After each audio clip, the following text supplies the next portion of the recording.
तो हाँ भाई, सारा ने प्यार भरी राम राम। उम्मीद करूँ सारा बढ़िया होगा, मस्त होगा, बिंदास होगा। तो अपने राजस्थान की ज्योग्राफी का बड़ा शानदार सा टॉपिक चल रहा था, जिसका नाम था राजस्थान का भौतिक विभाजन। और आज अपना ये टॉपिक पूरा का पूरा कंप्लीट हो जाएगा भैया। राजस्थान की ज्योग्राफी का सबसे बड़ा टॉपिक है ये। इनकी तुम क्लास देखोगे तो 30-40 क्लासों में भी कई गुरुजन इस टॉपिक को कंप्लीट कराते हैं, क्योंकि वास्तव में बड़ा टॉपिक है। लेकिन अपन ने इसको बड़ा शॉर्ट और शानदार कराया है। मुझे पता है कि तुमसे इतना ही याद होगा, तो बढ़िया तरीके से इस टॉपिक को याद कर लेना। आज ये तुम्हारा टॉपिक कंप्लीट हो जाएगा। अगर तुम कहोगे तो मैं तुम्हें एक दिन का समय दे दूंगा। कल तुम्हारा पूरा का पूरा दिन रिवीजन करने का रहेगा। मतलब इस टॉपिक को तुम्हें बढ़िया तरीके से पढ़ना है। एक दिन का मैं तुम्हें खुद ही समय दे रहा हूं। अगले दिन मैं इस टॉपिक से एग्जाम में जितने भी सवाल पूछेंगे ना आज तक के सारे सवाल लेकर आऊंगा, ताकि तुम्हें पता चलेगा एग्जाम में किस प्रकार के क्वेश्चन आते हैं, हमें किस प्रकार से सवालों को हल करना है। भी मैं पढ़ा तो रहा हूं, लेकिन तुम खुद की तैयारी को कैसे परखोगे? तुम्हें कैसे पता चलेगा कि सर पढ़ा रहे हैं पर्याप्त है कि नहीं है? हम किस एग्जाम की तैयारी कर रहे हैं, हमारा लेवल कैसा है, एग्जाम में कैसे क्वेश्चन आते हैं। टॉपिक को बढ़िया तरीके से समझो, उसको याद करो, क्योंकि चीजें याद होना बहुत जरूरी है। जब तक ये टॉपिक याद नहीं होगा ना, तब तक कोई मतलब नहीं है। तो इस टॉपिक को तुम्हें कल बढ़िया तरीके से पूरा याद कर लेना है। मुझे पता है कि साथ साथ में तुम रिवीजन कर रहे होगे, लेकिन फिर भी एक दिन का समय है, ताकि इस टॉपिक को पूरा याद कर लेना। फिर अगले दिन मैं सारे क्वेश्चन लेकर आऊंगा इस टॉपिक से संबंधित। आज तक जितने भी सवाल पूछेंगे ना, सारे के सारे सवालों को अपन हल करेंगे, ताकि तुम्हें खुद की तैयारी का पता चलेगा। और टॉपिक वाइज चल रहे हैं अपन, ठीक है ना? हाँ, चलो भाई। तो हमने पश्चिम रुस्तलीय प्रदेश को पूरा पूरा कंप्लीट कर लिया है। इसके बाद में हमने अरावली को भी कंप्लीट कर लिया है। पिछली क्लास के हमने पूर्वी मैदानी प्रदेश को भी पढ़ लिया था। नदियों द्वारा जो मैदानी क्षेत्र है उसको भी हमने पढ़ लिया है। और आज अपना जो अंतिम भौतिक विभाजन बचा है, उसका नाम है हाड़ौती का पठार, जिसे हम क्या कहते हैं, दक्षिण पूर्वी पठारी प्रदेश भी कहते हैं। क्योंकि ये राजस्थान का मैप है। राजस्थान के मैप में ये देखो दक्षिण क्षेत्र हो गया, और इधर यानी कि पूर्व क्षेत्र हो गया। ठीक है। इन दक्षिण पूर्व के बीच में जो क्षेत्र है उसे क्या कहा गया है? दक्षिण पूर्वी पठारी प्रदेश कहा गया है। इसे हम क्या कहते हैं? हाड़ौती का पठार भी कहते हैं। ये पठारी क्षेत्र है। सर पठार होते क्या है, थोड़ा सा मैं डिस्कस कर लेता हूं। देखो, पिछली क्लास में हमने पूर्वी मैदानी क्षेत्र के बारे में पढ़ा था। मतलब ये जो क्षेत्र है ना, ये कैसा है सर? मैदान है। हम ये कहते हैं कि जिनकी समुद्र तल से लगभग यानी कि औसत ऊंचाई 300 मीटर तक होना, उन्हें मैदान कहते हैं। इसके बाद में जिनकी समुद्र तल से औसत ऊंचाई 600 मीटर तक हो, उसे हम क्या कहते हैं? पठार कहते हैं। इसके बाद में समुद्र तल से ऊंचाई लगभग यानी कि 1800 मीटर होना, उसे हम क्या कहते हैं? पहाड़ियां कहते हैं। और इससे भी ज्यादा ऊपर ऊंचाई हो, लगभग यानी कि 2700 मीटर तक, उसे हम क्या कहते हैं? पर्वत कहते हैं। अपने को इतना ध्यान नहीं रखना कि पठार क्या होते हैं, कितनी ऊंचाई होती है, ऐसा एग्जाम में सवाल नहीं पूछेगा। अपने को बस केवल थोड़ा सा समझाने के लिए भी हमने, मैदानी क्षेत्र थोड़ा नीचे होता है, मैदान से ऊपर पठार होते हैं, पठार से ऊपर पहाड़ियां होती हैं, और पहाड़ियों से ऊपर पर्वत होते हैं। ठीक है, समझ गए ना? हाँ सर, मैदानी क्षेत्र थोड़ा सा नीचे होता है जिसमें नदियां बहती हैं, तो ये वैसे भी थोड़ा नीचा क्षेत्र है। और इससे ऊपर पठार वाला क्षेत्र है। तो इसको हमने कहा दक्षिण पूर्व के अंदर है, तो इसको हमने कह दिया दक्षिण पूर्वी पठारी क्षेत्र। इसको हम हाड़ौती का पठार भी कहते हैं। चौहान वंश की हाड़ा शाखा ने यहां पर राज किया था, और इसमें कोटा, बूंदी, बारां, झालावाड़ वाले जिले आते हैं। ये जो हाड़ौती वाला क्षेत्र है, ये जो पठारी क्षेत्र है दक्षिण पूर्वी, ये मालवा के पठार का उत्तरी भाग है। मतलब सर, ये अपना पूरा का पूरा हाड़ौती क्षेत्र हो गया सर। ठीक है। और यहीं पर नीचे एक मालवा का पठार भी है भी। जैसे अगर आपके पास में किताब है तो उसके अंदर लिखा हुआ मालवा का पठार। चलो मैं आगे बता दूंगा मालवा क्या होता है, थोड़ा सा चलो शुरुआत करते हैं, फिर ज्यादा हो जाएगा तुम्हारे। तो दक्षिण पूर्वी पठारी प्रदेश, सर इसके बारे में हमें पढ़ना है। ये जो क्षेत्र रह गया ना, इसको हमने क्या नाम दिया है? दक्षिण पूर्वी पठारी प्रदेश नाम दिया है, या इसे हम क्या कहते हैं? हाड़ौती का पठार भी कहते हैं। ठीक है। यह मध्य प्रदेश में स्थित मालवा के पठार का उत्तरी भाग है। फोटो लिए क्या? मैं एक मिनट देखता हूं। फोटो नहीं लिए ना, मालवा के पठार की फोटो नहीं है। इसके अंदर समझा सकते हैं क्या? चलो यहां पर मैं थोड़ा सा समझा देता हूं, ठीक है। इंडिया के मैप में यहां पर है ना, ये तो देखो दक्कन लावा का पठार है, ये जो आपको कलर में दिखाई दे रहा है ये सारा का सारा दक्कन लावा का पठार है जो दक्षिणी भाग में पाया जाता है। यहां पर एक पठारी भाग है जिसका नाम है मालवा का पठार।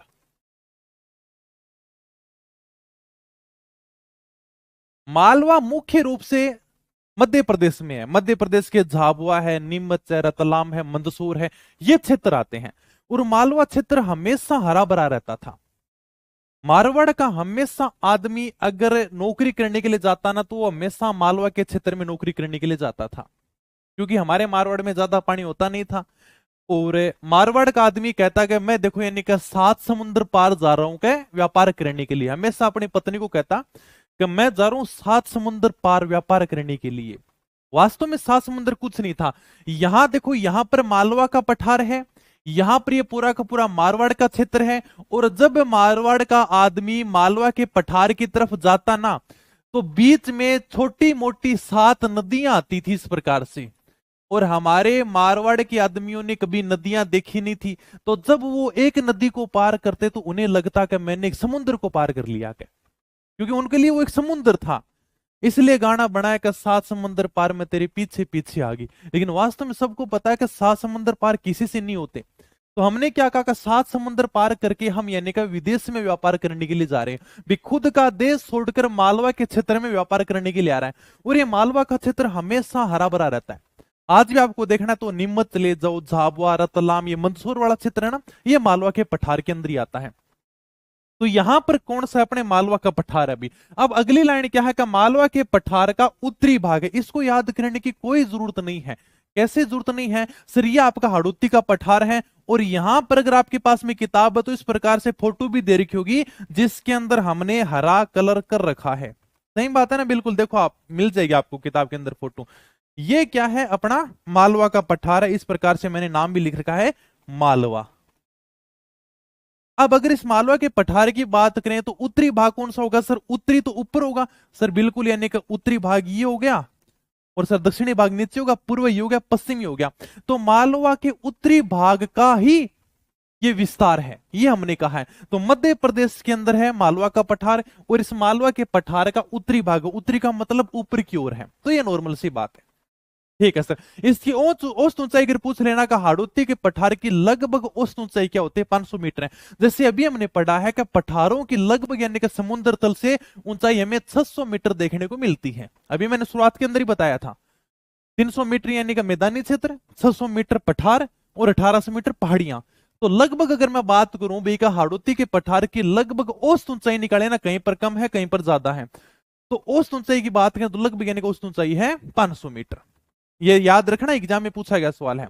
अब सर हाड़ौती के पठार में कौन कौन से जिले आते हैं, कोटा, बूंदी, बारा, झालावाड़, बस ये 4 ही जिले आते हैं। यहां तक अगर किसी को कुछ पूछना है तो आराम से पूछ सकता है, फिर मैं चलता हूं भाई आगे। अब हमने हाड़ौती पठार को मुख्य रूप से 2 भागों में बांट दिया है, बांटना है, थोड़ा सा सिलेबस को बनाना है। तो हमने क्या किया, इसी हाड़ौती के पठार को हमने 2 भागों में बांट दिया। एक का हमने नाम रखा विंध्य कगार भूमि और एक का हमने नाम रखा दक्कन लावा का पठार। सर ये क्या है, इसके बारे में थोड़ी सी चर्चा कर लेते हैं। ये आपके सामने थोड़ी सी फोटो समझने के लिए, ये पूरा का पूरा हमारा क्या है, हाड़ौती का पठार है। इधर से अरावली पर्वतमाला गुजर रही है। ये अपने दक्कन लावा का पठार। अभी सर दक्कन लावा का पठार कौन सा है, इसके बारे में चर्चा करेंगे, मैं समझा दूंगा तुम्हें। अभी जैसे आगे फोटो ले रखे ना, तब तुम्हारे आ जाएगा दक्कन लावा का पठार कौन सा है। और एक अपने रही विंध्य कगार की भूमि, यहां पर भी थोड़ी सी भूमि फैली हुई है। इसको हमने क्या नाम दिया है, विंध्य कगार भूमि। इसमें कौन कौन से जिले आएंगे, फोटो देखोगे तो खुद ही पहचान दोगे। हाँ सर, करौली है, सवाई माधोपुर है, धौलपुर है, बस ये जिले आएंगे, ठीक है। तो इस हाड़ौती के पठार को हमने 2 भागों में बांट दिया, क्योंकि देखो यहां पर आपका हाड़ौती का पठार है और इसको हमने कहा भाई तू 2 भागों में बंट जा। बोला मैं किधर जाऊं, एक भाग तू इधर चला जा, एक भाग इधर आ जाएगा। हमने हाड़ौती के पठार को 2 भागों में बांटा है। इधर का हमने नाम रखा का विंध्य कगार भूमि है ये, और इधर वाले भाग का नाम है दक्कन लावा का पठार है, ठीक है। अभी हम बात करेंगे कि विंध्य कगार भूमि क्या होती है, सारी आराम से बात करते हैं। ये विंध्य कगार भूमि के बारे में सबसे पहले पढ़ेंगे। कौन कौन से जिलों में फैली है ये करौली, धौलपुर और सवाई माधोपुर के अंदर फैली हुई है। यहां से चंबल नदी बहती है, यहां से बनास नदी बहती है। चंबल और बनास नदी के मध्य का भाग है, कोई याद करने की जरूरत नहीं है। विंध्यन कगार भूमि किन नदियों के बीच में? इधर से सर आपकी चंबल बहेगी, इधर से सर बनास बहेगी, इन दोनों के बीच में ये भाग है। और ये जो भाग है बलुआ पत्थर से बना हुआ है। बलुआ मतलब बालू मिट्टी के पत्थरों से ये भाग बना हुआ है। ठीक है, नॉर्मल सी बात याद रख लोगे। तो सबसे पहले हमने क्या किया, हाड़ौती के पठार को दो भागों में बांट दिया। पहले भाग का नाम है विंध्यन कगार भूमि, दूसरे का नाम है दक्कन लावा का पठार। थोड़ी सी इसके बारे में चर्चा कर लेते हैं। सर ये विंध्यन कगार भूमि है, बालू पत्थर से निर्मित है, यानी कि बालू मिट्टी जैसे पत्थर हैं उनसे बनी हुई है ये। तो इसका हमने नाम रखा विंध्यन कगार भूमि। कहां पर सर? करौली, धौलपुर, सवाईमाधोपुर में फैली हुई है। ये लो सर, यहाँ पर कौन कौन से जिले आते हैं सर? इधर से शुरू जो धौलपुर है, करौली है, सवाईमाधोपुर है, तो करौली, धौलपुर, सवाईमाधोपुर में फैली हुई है। चंबल व बनास नदी के मध्य का भाग है, कोई याद करने की जरूरत नहीं है। यहां से अपने चंबल है, इधर से बनास है, इन दोनों के बीच का ये भाग हो गया। बलुआ पत्थर से निर्मित है। इस प्रकार के जो पत्थर होते हैं उन्हें हम कहते हैं बलुआ पत्थर, मतलब बालू मिट्टी जैसे पत्थर हैं, तो उनसे ये विंध्यन कगार भूमि बनी हुई है। ओके सर, इसी के अंदर एक पॉइंट आता है जिसका नाम है महान सीमा भ्रंश, जिसे हम कहते हैं great boundary fault. Great boundary fault क्या है? इस प्रकार से किताब में आपके सामने फोटो भी है। ये अपने पूरी की पूरी अरावली पर्वतमाला है और यहां पर विंध्याचल पर्वत है भी। जिस प्रकार से हमारे राजस्थान से अरावली गुजरती है उसी प्रकार से विंध्याचल पर्वत भी है। विंध्याचल पर्वत गुजरात में है, मध्य प्रदेश में है, छत्तीसगढ़ में है, थोड़ा बहुत बिहार के अंदर भी फैला हुआ है। ये विंध्याचल पर्वत है। तो अरावली की कुछ पहाड़ियां भी, थोड़ी बहुत यहां पर भी पहाड़ियां फैली हुई हैं और विंध्याचल पर्वत की भी छोटी मोटी पहाड़ियां यहां पर फैली हुई हैं। हम ये कहते हैं कि अरावली पर्वतमाला और विंध्याचल पर्वत का जहां पर मिलन हो जाता ना, उसे हमने एक नाम दिया है ग्रेट बाउंड्री फॉल्ट, मतलब महान सीमा भ्रंश। भाई साहब कितनी बड़ी सीमा बन रही है। इधर तो अरावली है, इधर विंध्याचल पर्वत है, और देखो अरावली की छोटी मोटी पहाड़ियां तो फैली हुई हैं, यहां तक फैली हुई हैं, छोटी मोटी पहाड़ियां देखने को मिल जाएंगी। उसी प्रकार से विंध्याचल पर्वत थोड़ा बहुत राजस्थान में भी है, इसकी कुछ पहाड़ियां हमें राजस्थान के अंदर भी देखने को मिलती हैं। तो अरावली पर्वतमाला और विंध्याचल पर्वत दोनों का जहां पर मिलन होता है उसको हमने क्या नाम दिया है? ग्रेट बाउंड्री फॉल्ट, मतलब महान सीमा भ्रंश। सर ये कहां पर है? एग्जाम में पूछा गया सवाल है। महान सीमा भ्रंश कहां पर है? अरावली के पूर्व में है, पश्चिम में है, उत्तर में है, दक्षिण में है। अब अरावली हमने पढ़ लिया, फोटो तुम्हारे सामने है। ठीक है, जब एक फोटो है ना तो एक फोटो यानी कि 100 शब्दों को कह देती है। फोटो है तुम्हारे सामने, 100 शब्द कहने की जरूरत ही नहीं है, तुम आराम से समझ जाओगे। अब मैं क्वेश्चन आता सिंपल सा कि ग्रेट बाउंड्री फॉल्ट अरावली के किस भाग में है? सबको पता है सर, आपने पढ़ा दिया। ये अरावली का उत्तरी भाग है, ये अरावली का दक्षिणी भाग है, ये सर अरावली का पूर्व भाग है, और ये अरावली का पश्चिमी भाग है। पश्चिमी भाग में सर मरुस्थल है। ठीक है, तो ये अरावली के पूर्वी भाग में है, अरावली के पूर्व में स्थित है। यहां पर कौन कौन से जिले आते हैं सर? बूंदी आ जाएगा, सवाईमाधोपुर है, करौली, धौलपुर है, और थोड़ा सा यहां पर कोटा चित्तौड़गढ़ आ जाएंगे। ये जिले के अंदर ये महान सीमा भ्रंश है वो फैली हुई है। ठीक है, कोई दिक्कत नहीं है। ये अपनी महान सीमा भ्रंश है, ग्रेट बाउंड्री फॉल्ट है। अरावली पर्वतमाला व विंध्याचल पर्वतमाला का मिलन स्थल होने के कारण इसको क्या कहते हैं? महान सीमा भ्रंश कहते हैं। भाई साहब कितनी महान सीमा बन रही है। ये देखो गुजरात में देखने को मिल जाएगा विंध्याचल पर्वत, मध्य प्रदेश, छत्तीसगढ़ में आपको अच्छा देखने को मिलेगा, और ये अपने अरावली पर्वतमाला। तो इन दोनों का कहीं पर मिलन होता है, कहीं पर इन दोनों का संपर्क होता है, उसको हमने नाम दिया है ग्रेट बाउंड्री फॉल्ट, मतलब महान सीमा भ्रंश। अरावली के पूर्व में मैंने बता दिया कौन कौन से जिले आते हैं, बूंदी, सवाईमाधोपुर, करौली, धौलपुर और कोटा चित्तौड़गढ़ के अंदर ये फैली हुई है। ओके सर, बस इतनी बातें हैं विंध्यन कगार भूमि की। दूसरी बात करते हैं हम दक्कन लावा पठार की। अभी आपके सामने मैं फोटो लेकर आया था दक्कन लावा पठार की। ये भाई साहब जो दक्कन लावा का पठार है ना, ये है दक्षिण भारत के अंदर। ये हमारा पूरा का पूरा किसका फोटो है? दक्षिणी भारत का फोटो है। यहाँ पर पश्चिमी घाट है, यहाँ पर पूर्वी घाट है। पश्चिमी घाट और पूर्वी घाट से राजस्थान पुलिस में कई बार सवाल पूछे जाते हैं, बहुत सवाल आते हैं नॉर्मल से। ठीक है, और यहां पर अपना देखो, ये देखो दक्कन का पठार है वो फैला हुआ है। ठीक है, इधर कलर के अंदर भी देख लेना, ये आपको जो थोड़ा बहुत अलग दिखाई दे रहा है इसको हमने क्या कहा? दक्कन लावा का पठार नाम दिया है। और इस दक्कन लावा पठार के उत्तरी भाग में देखो विंध्याचल पर्वत की पहाड़ियां हैं, जो मैंने अभी पीछे फोटो दिखाई थे ना, तो इसके उत्तरी भाग में विंध्याचल पर्वत की पहाड़ियां हैं। अब ये जो दक्कन लावा का पठार है ना, थोड़ा बहुत हमारे राजस्थान के अंदर भी है, इसके कुछ पहाड़ियां हमारे राजस्थान के अंदर भी हैं, इसलिए हमने हमारे हाड़ौती के दूसरे भाग को नाम दिया दक्कन लावा का पठार। हम ये कहते हैं कि भारत में जो दक्कन लावा का पठार है दक्षिणी भाग में, जो यानी कि यहां तक फैला हुआ है, उसकी कुछ पहाड़ियां हमारे यहां पर भी हैं राजस्थान में। कहां कहां भी? हमने कहा कोटा, बूंदी, बारा, झालावाड़ में है। कहां पर है आपकी पहाड़ियां? कोई शिखर विखर है? हमने कहा कि बूंदी की पहाड़ियां हमारे, और बूंदी की पहाड़ियों में सबसे ऊंचा शिखर है सतूर, वो दक्कन लावा पठार का ही भाग है। हमने कह दिया, ठीक है भी कह दिया तो हम याद कर लेंगे क्या। तो हमने हाड़ौती के पठार को जो दूसरे भाग में बांटा, उसका नाम है दक्कन लावा का पठार। ठीक है, फोटो दिखी जाएगी। कोटा, बूंदी, बारा, जालौर में थोड़ी सी इसकी पहाड़ियां फैली हुई हैं, दक्कन लावा पठार की। यहां बूंदी की पहाड़ियों का सर्वोच्च शिखर सतूर है। ये देख लो भाई, मतलब बूंदी के अंदर जो सबसे ऊंचा शिखर है ना, उसका नाम है सतूर।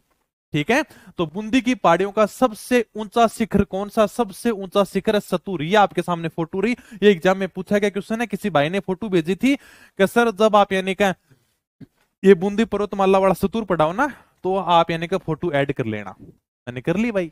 उसने देख कितना शानदार अच्छा मौका मिल रहा है। अब तक तो हम रटते आ रहे थे कि बूंदी की पहाड़ियों का सबसे ऊंचा शिखर है सतूर, और ये कई बार एग्जाम में पूछा गया है। सिंपल सा क्वेश्चन आता है, बूंदी की पहाड़ियों का सबसे ऊंचा शिखर कौन सा है?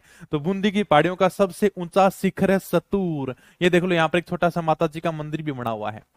ओके, वह बूंदी के प्रमुख दर्रे भी हैं। दर्रे तो तुम समझ जाओगे, बूंदी के अंदर थोड़े बहुत दर्रे भी हैं। दर्रे मतलब पहाड़ियों के बीच में छोटा मोटा तंग रास्ता है, जिन्हें हम क्या कहते हैं? दर्रे कहते हैं। सर कौन कौन से दर्रे हैं? लाखेरी दर्रा है, रामगढ़ खटगढ़ दर्रा है, जितावास का दर्रा है। सिंपल सा क्वेश्चन पूछेगा, लाखेरी दर्रा कहां पर है, बस यही पूछेगा। लाखेरी दर्रा बूंदी के अंदर है। रामगढ़ खटगढ़ का दर्रा कहां पर है? बूंदी में। जैतावास का दर्रा कहां पर है? बूंदी के अंदर है। बस आपको ये ध्यान में रखना है। ठीक है, तो बूंदी की पहाड़ियों का सबसे ऊंचा शिखर कौन सा? सतूर है भाई। फिर आते हैं मुकुंदरा की पहाड़ियां, जहां पर मुकुंदरा अभ्यारण्य भी है। अभ्यारण्य की बात है तो हम वहां पर पढ़ेंगे। मुकुंदरा की पहाड़ियां कहां पर है सर? कोटा, झालावाड़ में है। सर ऑप्शन में दोनों दे दे तो हमें कोटा करना है, क्योंकि मुकुंदरा की पहाड़ियां सबसे ज्यादा कोटा के अंदर है। मुकुंदरा की पहाड़ियां कहां पर है? कोटा के अंदर है। और यहां पर है अपना राष्ट्रीय अभ्यारण्य भी, मुकुंदरा राष्ट्रीय अभ्यारण्य। तो कोटा के अंदर सबसे ज्यादा फैली हुई है, उसके बाद में झालावाड़ के अंदर। सर किस प्रकार की पहाड़ियां हैं? अर्धचंद्राकार है, मतलब आधी चांद जैसी है। देखो यहां से ट्रेन भी गुजर रहा है, इस प्रकार की थोड़ी आधी चांद जैसी पहाड़ियां देखने को मिलेंगी आपको। अर्धचंद्राकार पहाड़ियां हैं, और ये पहाड़ियां विंध्याचल पर्वतमाला का ही विस्तार हैं। यहां से अपनी यानी कि बूंदी है, और बूंदी के पास में मैंने देखा था विंध्याचल पर्वत है अपने मध्य प्रदेश के पास में। तो ये जो अर्धचंद्राकार पहाड़ियां हैं, ये विंध्याचल पर्वतमाला का ही विस्तार है। अगर आपकी किताब में ये अर्धचंद्राकार नहीं लिखा हुआ है, तो भी आप इसको क्या करना? ऐड कर लेना भाई थोड़ा सा। ठीक है, इसको ऐड कर लेना। मैंने शायद सीधा ही लिख रखा है, अगर फिर भी किताब में नहीं है तो आप इसको ऐड कर लेना।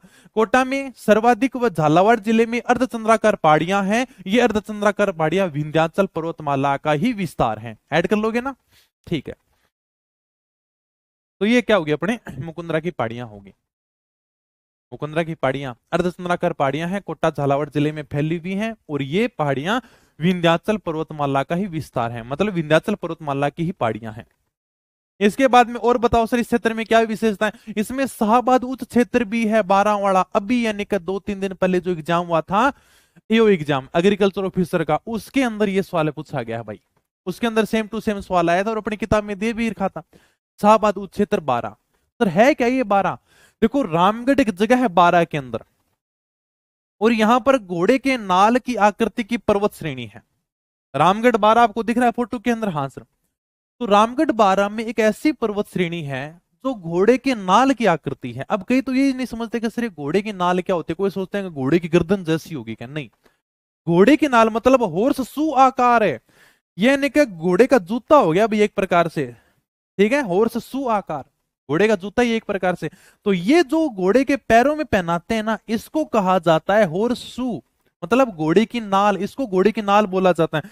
घोड़े के पैरों में इस प्रकार से जो लोहे का बनाते हैं ना, इसको फिर पहनाते हैं नीचे पैरों के अंदर, तो इसको नाल बोला जाता है। अंग्रेजी में बात करें तो हॉर्स शू, भाई क्या घोड़े के जूते। तो इस प्रकार की पर्वत श्रेणी कहां पर है? रामगढ़ के अंदर है। ये देख लो आप फोटो के अंदर, इस प्रकार से पर्वत श्रेणी बन रही है भाई ये रामगढ़ 12 में। सर ये बनी कैसी? भैया ने कहा इस प्रकार की कैसी पहाड़ी बन गई रामगढ़ के अंदर? ये कहते हैं कि उल्का पिंड से बनी झील है। उल्का पिंड मैंने तुम्हें पश्चिम रुस्तली प्रदेश में बता दिया था। पिछले 1 दशक में सबसे ज्यादा उल्का पिंड थार के रेगिस्तान में गिरे हैं। वहां पर मैंने उल्का पिंड की फोटो भी दिखाई थी। तो उल्का पिंड के द्वारा ये झील बनी हुई है। उल्का पिंड गिरा अंतरिक्ष से, अंतरिक्ष से उल्का पिंड गिरा, इस प्रकार से गड्ढा हो गया, उसके बाद में बारिश हुई, बारिश का पानी इकट्ठा हो गया, हमने कहा भाई साहब झील बन गई। उसके बाद में विश्व भू विरासत ने इसको क्रेटर के रूप में मान्यता दे दी। सर ये क्रेटर क्या होता है? क्रेटर यानी कि गड्ढा बनता है। जैसे मान लो कि ज्वालामुखी फटती है ना, तो ज्वालामुखी फटने के बाद में ऊपर जो गड्ढा बन जाता है उसे हम कहते हैं क्रेटर। अगर धरती के अंदर भूकंप आता है और भूकंप आने के बाद में अगर धरती में कोई गोल गोल आकृति बन जाती है उसे हम कहते हैं क्रेटर। अंतरिक्ष से कोई चट्टान गिर रही है और चट्टान गिरने से इस प्रकार से अगर कोई गोल गोल गड्ढा होता है तो उसे हम कहते हैं क्रेटर। तो विश्व भू विरासत ने इसको क्रेटर के रूप में मान्यता दी कि वास्तव में ये क्या क्रेटर है क्या। अपने को सिंपल सा क्वेश्चन ध्यान रखना है, रामगढ़ बारा के पास में घोड़े की नाल आकृति की एक पर्वत श्रेणी है और जिसके मध्य राजस्थान में उल्का पिंड गिरने से बनी झील है भाई। एकमात्र उल्का पिंड से बनी झील है ये। अंतरिक्ष से उल्का पिंड गिरा और वहां पर ये झील बन गई। ऐसी झील राजस्थान में और कहीं नहीं है। विश्व भू विरासत को पता चला और वो देखने के लिए आएगा वास्तव में कितनी शानदार झील है रामगढ़ बारा में, और उन्होंने कहा ये तो क्रेटर है क्या, और इसको क्रेटर के रूप में मान्यता दे दी। क्रेटर मैंने बता दिया ना, जैसे मान लो आपने ज्वालामुखी देखी है, ज्वालामुखी ऊपर यानी कि गोल गोल होती है, तो उसको भी क्रेटर ही बोलते हैं। ठीक है, तो इस प्रकार से इसको क्रेटर के रूप में मान्यता दी है। और है क्या वास्तव में ये हॉर्सशू आकार की है, घोड़े के नाल जैसी आकृति है ये। तो घोड़े की गर्दन मत समझना, कहीं समझ लेने लग जाओ घोड़े की नाल मतलब घोड़े की गर्दन जैसी होगी क्या, नहीं। घोड़े का मतलब ये जो इसको जो पैरों में पहनाते हैं ना उसको बोलते हैं हॉर्सशू आकार, मतलब घोड़े की नाल। ठीक है सर। डंग गंगधर उच्च भूमि, झालावाड़ का जो पठारी बाग है उसे हम क्या कहते हैं, डंग गंगधर उच्च भूमि कहा जाता है। यानी कि ये जो झालावाड़ के अंदर थोड़ा सा पठारी बाग हमें देखने को मिलता है, इसको नाम दिया गया है डंग गंगधर उच्च भूमि। सिंपल सा क्वेश्चन आएगा, डंग गंगधर उच्च भूमि कहां पर है? झालावाड़ में। झालावाड़ का पठारी बाग किस नाम से जाना जाता है? डंग गंगधर उच्च भूमि के नाम से जाना जाता है। इसी के साथ में आपका ये जो पूरा का पूरा भौतिक प्रदेश है वो हो जाता है कंप्लीट। ये छोटा सा था। अब हम थोड़े से राजस्थान के प्रमुख पठारों की बात कर लेते हैं। यहां से सिंपल सा क्वेश्चन आता है, राजस्थान का सबसे ऊंचा पठार कौन सा है? 2 नंबर पर ऊंचा पठार कौन सा है? तीसरा ऊंचा पठार कौन सा है? ये पठार कहां से लेकर कहां तक है फैला हुआ है? सर्कल जैसी नहीं लग रही, थोड़ी सी गैप देखने को मिलेगा तुम्हें, पूरा सर्कल नहीं है। देखो यहाँ पर थोड़ा सा गैप दिखाई देगा ना। ठीक है, ये देखो इस प्रकार से है ये। ओके, इसको मतलब आकार का नाम दे दिया हॉर्सशू आकार। चलो भाई, पठार मैंने बता दिए। नीचे नीचे होते हैं मैदान, मैदानों के बाद में ऊपर वाला क्षेत्र होता है पठार, पठारों के बाद में होती है पहाड़ियां, पहाड़ियों के बाद में होते हैं पर्वत। ठीक है, तो यानी कि कुछ यानी कि इस प्रकार से राजस्थान में पठार है। सर हमें तो देखना है, जाओ फिर उड़िया का पठार देखने जाओ। कहां पर जाए? सिरोही में जाओ भी। गुरु शिखर के नीचे आपको उड़िया का पठार देखने को मिल जाएगा, जो 1360 मीटर ऊंचा है और गुरु शिखर के नीचे है। ये राजस्थान का सबसे ऊंचा पठार है। सबसे पहला जो पठार है उसका नाम है उड़िया का पठार। सिंपल सा क्वेश्चन आता है, राजस्थान का सबसे ऊंचा पठार कौन सा है? उड़िया का पठार है। ठीक है, कहां पर है? सिरोही के अंदर है। कितना ऊंचा है? 1360 मीटर ऊंचा है। गुरु शिखर के ये नीचे स्थित है। दूसरा ऊंचा पठार उसका नाम है बोराट का पठार है। सर कितना है? 1225 मीटर ऊंचा है। कहां कहां तक फैला हुआ सर? ये गोगुंदा उदयपुर से कुंभलगढ़ राजमंद के बीच में फैला हुआ है। अगर आपको बोराट का पठार देखना है तो गोगुंदा उदयपुर से कुंभलगढ़ राजमंद के बीच में जो पठार है उसका नाम है बोराट का पठार है। ये राजस्थान का दूसरा ऊंचा पठार है। कितना सर? 1225 मीटर है। और बोराट पठार की सबसे ऊंची चोटी है जरगा। अब मुझे फटाफट तुम कमेंट करके बताओगे कि जरगा चोटी की ऊंचाई कितनी है, ये तुम बताओगे मुझे। ठीक है, क्योंकि मैंने ये जरगा चोटी पढ़ा दी है भाई उदयपुर वाली। ठीक है, तो बोराट पठार है ना, बोराट पठार की सबसे ऊंची चोटी है जिसका नाम है जरगा। तीसरा ऊंचा पठार है उसका नाम है आबू का पठार। ये आपके सामने आबू का पठार रहा। आबू का पठार कितना ऊंचा है सर? सिरोही के अंदर है, 1200 मीटर ऊंचा है। राजस्थान का तीसरा ऊंचा पठार है आबू का पठार। हाँ, ये देखो, ये हालत है तुम्हारी, किसी की याद नहीं है। शाबाश, कल याद करके आ जाना। कोई 1225 कोई 1597 है ना, 1431, इसलिए कह रहा हूं कल का टाइम है। ठीक है, अब तो कुछ राइट आंसर आने लगे हैं। हाँ देखो 1200, तुम पीछे की याद ही नहीं करती क्या?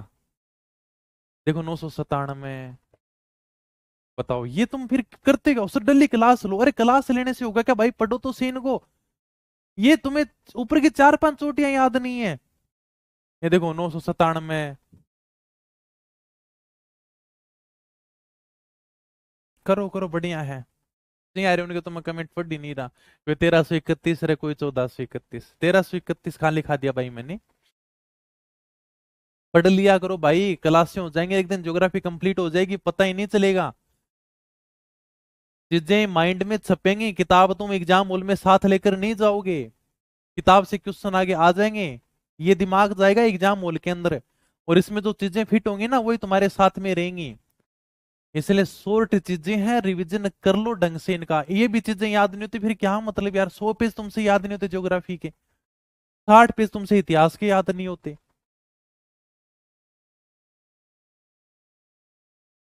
हाँ आ जाओ, देख लेना, मैं तो कल कल का टाइम दे रहा हूँ, फिर एग्जाम में जितने भी क्वेश्चन पूछेगा तुम्हारे सामने लेकर आ जाऊंगा, ठीक है?